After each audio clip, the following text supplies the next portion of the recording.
ఈరోజు గౌరవ ముఖ్యమంత్రి గారు చంద్రబాబు నాయుడు గారు ఆదేశాల మేరకు రాష్ట్రంలో అగ్రిగోల్డ్ బాధితుల గురించి మా కూటమి ప్రభుత్వం ప్రత్యేక దృష్టి సారించి ఈ సమస్య పరిష్కారం కోసం వారి కుటుంబాలకి మేలు జరిగే విధంగా ఒక భరోసా కల్పించే విధంగా వీలైనంత పారదర్శకంగా గతంలో ఎన్నడూ లేని విధంగా ఈ కార్యక్రమాన్ని ముందు తీసుకెళ్లమని ఒక గ్రూప్ ఆఫ్ మినిస్టర్స్ని ఆయన కాన్స్టిట్యూట్ చేశారు. అందులో భాగంగా ఇప్పటి వరకు 3 సమావేశాలు జరిగినాయి. అధికారులతో చర్చించి వివిధ రాష్ట్రాల నుంచి సమాచారం.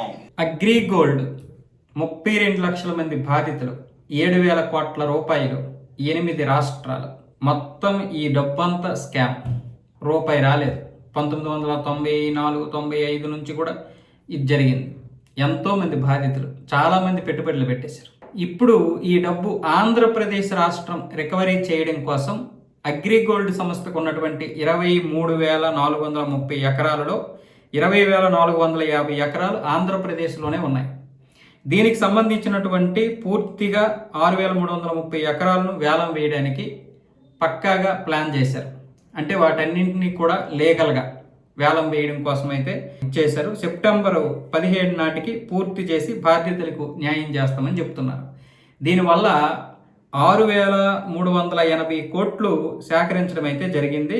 5,85,000 మంది ఏజెంట్లతో ఈ సంస్థ అయితే 6,380 కోట్లు సేకరించింది.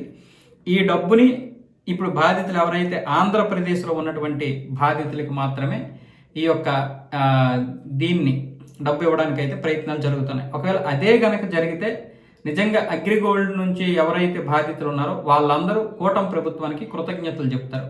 కాదు మాటలు చెప్పడమే, వాళ్ళని ఆశ పెట్టడమే అంటే ఇంకేమీ చేయలేం. ఇందులో ఇంప్లిమెంటేషన్ చేసి ఖచ్చితంగా బాధితులకి న్యాయం చేస్తే ఈ కూటమి ప్రభుత్వాన్ని బాధితులు, అగ్రిగోల్డ్ బాధితులు ఎవరైతే ఉన్నారో వాళ్ళు ఖచ్చితంగా దీన్ని అయితే గుర్తుపెట్టుకుంటారు. అలాగే సహారాలో కూడా చాలా వరకు పెట్టుబడులు పెట్టేసి వాళ్ళు కూడా మోసపోయారు.